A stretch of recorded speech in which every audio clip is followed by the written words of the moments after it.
امروز میخوایم با هم یه دسر موکای جذاب درست کنیم. خب بچه ها، من مواد لازم رو اینجا براتون نوشتم، یا اینکه میتونین برید توی دیسکریپشن همه رو کامل بخونین. بریم درستش کنیم. بچه ها، ما الان باید موادمون رو با هم ترکیب کنیم و بذاریم روی حرارت. اول 2 پیمونه شیر میخوایم، یا میتونید مثل من از پیمونه‌های شیرینی پزی و قنادی استفاده کنین، یا از لیوان‌های فرانسوی که تو خونتون دارین ازش استفاده کنین. 2 تا لیوان یا 2 تا پیمونه شیر میخوایم. نصف پاکت خامه یا 100 گرم خامه میخوایم و 1/3 پیمونه هم 1/3 لیوان یا پیمونه فرقی نمیکنه شکر میخوایم. میریزیمشون داخل ظرفمون. حالا زیر ظرفمون رو روشن میکنیم و شروع میکنیم به هم زدن رو حرارت متوسط.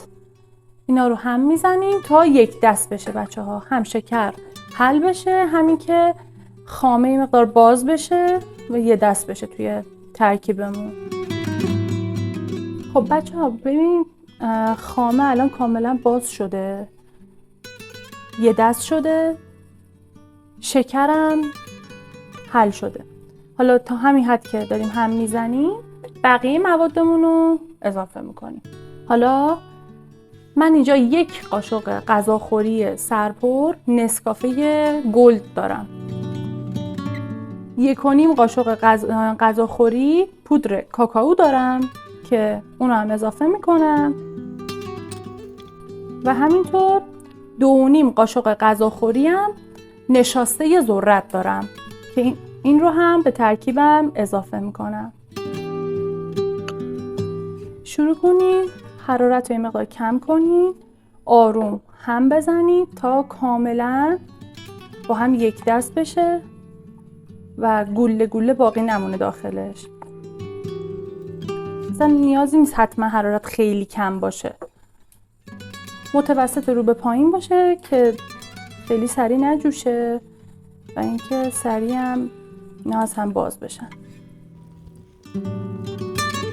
مدام هم بزنید بچه ها، چون گلوله های پودر کاکائو همونطور که میبینید یه مقدار سخت از هم باز میشه. شما مدام هم بزنید تا دمای شیر که یه خورده بره بالاتر، این گلوله ها راحت تر از هم باز میشن، پخش میشه و حل میشه داخل شیرتون. فقط حواستون باشه خیلی حرارت رو زیاد نکنین، به خاطر اینکه وقت خیلی زود به جوش میاد، خیلی زود غلیظ میشه و هنوز این هم گلوله های نشاسته هم پودر کاکائو داخلش مونده و باز نشده، ولی خب خیلی زود غلیظ شده و نمیشه بیش از اون هم بزنی.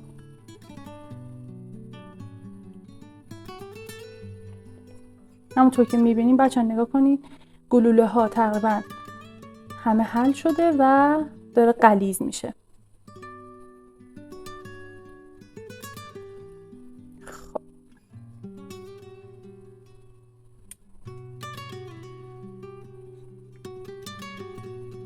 خب دیگه بچه ها به اینجا که رسید میبینین غلظتی مثل یه فرنی غلیظ داشت، دیگه زیرش رو خاموش میکنم. میبینین بچه ها غلظتش باید به این حالت باشه، از این شلتر باشه زیاد جالب نیست.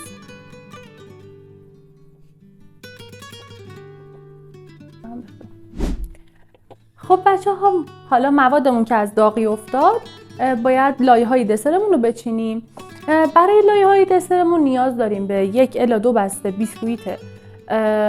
حالا من پتیبور کاکائویی دارم استفاده میکنم، شما میتونید از اورئو هم استفاده کنید ولی حتما کرم داخلش رو جدا کنید. میتونید از هر بیسکویت شکلاتی که دوست دارید استفاده کنید. به اضافه یه نصف لیوان شیر هم نیاز داریم برای مرطوب کردن بیسکویت ها. اول من بیسکویت ها رو میذارم داخل شیر. خب یه لایه بیسکویت کف ظرفم میچینم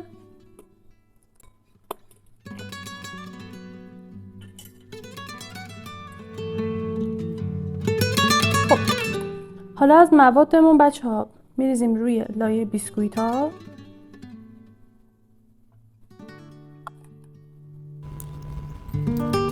خب برای بقیه‌اش هم بچه‌ها دوباره همینطوری لایه ها رو ادامه میدیم.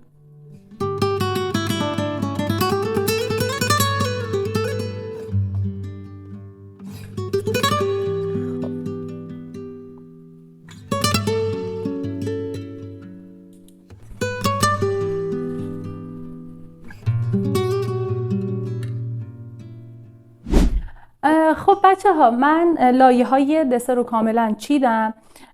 دسر من با این حجم برای حدوداً 4-5 نفر کافیه. اگر شما میخواید برای تعداد نفرات بیشتر، برای مهمونی‌های بزرگ درست بکنین، میتونین مقدار مواد رو 2 یا چند برابر کنین و بسته به اینکه حالا ظرفتون از من بزرگتر هستش یا نه میتونید خودتون تناسب ببندین، مقدار مواد رو 2 یا چند برابر کنین.